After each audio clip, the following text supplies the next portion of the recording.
حدثنا نعيم قال حدثنا ابن المبارك عن حميد الطويل عن أنس بن مالك قال قال رسول الله صلى الله عليه وسلم: أمرت أن أقاتل الناس حتى يقولوا لا إله إلا الله، فإذا قالوها وصلوا صلاتنا واستقبلوا قبلتنا وذبحوا ذبيحتنا فقد حرمت علينا دماؤهم وأموالهم إلا بحقها وحسابهم على الله.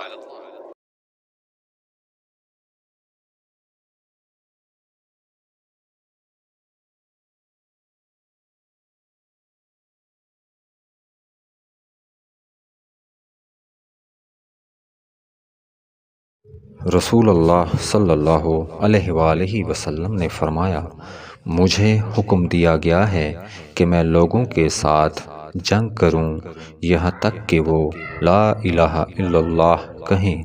बस जब वो इसका इकरार कर लें और हमारी तरह नमाज पढ़ने लगें और हमारे किबला की तरफ नमाज में मुँह करें और हमारे ज़बीहा को खाने लगें, तो उनका खून और उनके अमवाल हम पर हराम हो गए, मगर किसी हक के बदले और बातिन में इनका हिसाब अल्लाह पर रहेगा। सही बुखारी हदीस नंबर 392।